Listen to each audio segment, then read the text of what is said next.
Redundancy is integrated into TopView and doesn't rely on triggers or scripts from HMI servers. It's fully integrated and even has two forms of redundancy. The first is automatic failover, where the primary TopView engine can automatically switch between the HMI servers.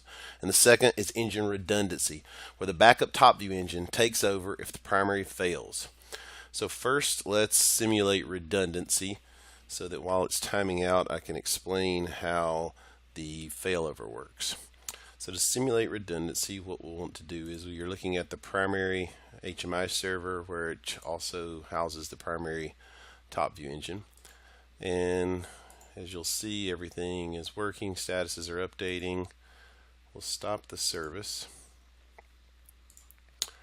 And once the service stops, the sawtooth will stop updating.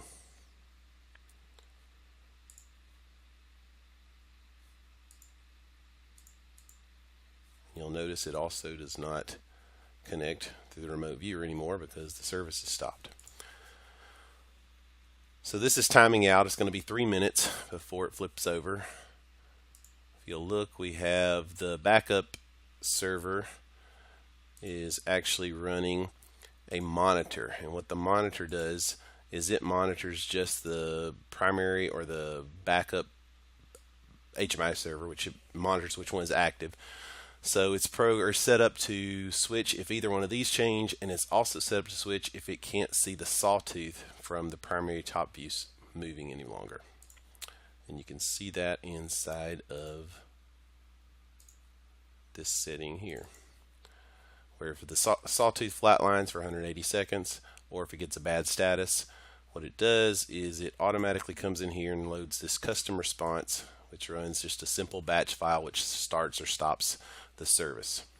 And the service that it will be starting or stopping will be just an exact duplicate of what is on the primary. And these two are synced at all times, so therefore if you make changes in the primary, it also updates automatically to the secondary. So while we wait for the timeout, I will also show you how the failover works. So the failover works if you want the primary HMI or the primary TopView to be able to switch over to the backup HMI server if the primary TopView is still okay, and it's just a problem with the HMI server and not the whole entire operating system or machine. So this is really simple. All you do is you put a colon between your servers and it automatically flips over. There's nothing else to do. It waits about, I think it waits about 30 seconds. When it can't see the primary, it flips to the backup, and then it flips back if it can see the primary for about 3 minutes. It's in the user manual with the exact times. But if you notice, I also have in here just a direct reference to each one of the HMI servers just so that this can be monitored inside of TopView.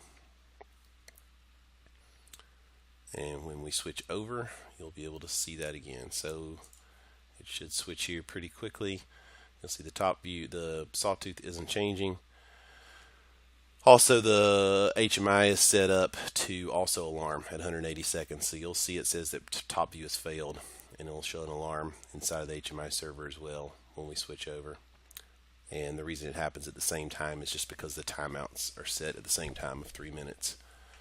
This demo is set up with FactoryTalk TopView SE, but this also works with System Platform. It can work with two separate instances of Wonderware InTouch. It can work with two separate instances of FactoryTalk TopView SE Station.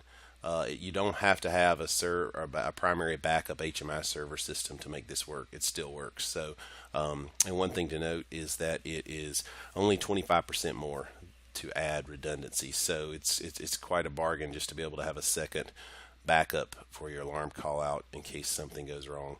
And this system works pretty seamlessly. So if you'll notice, the alarm comes in. Go ahead and acknowledge it just for the sake of acknowledging it. You go over, well, let's look first at the primary, and you'll see that it is still off.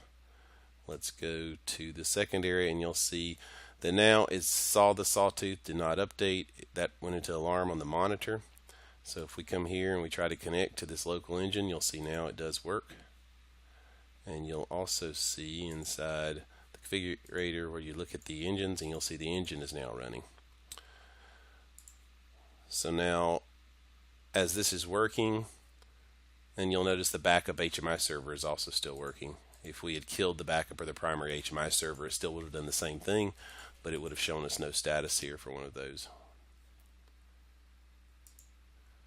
So we will go back and start the service, and then once we start the service again,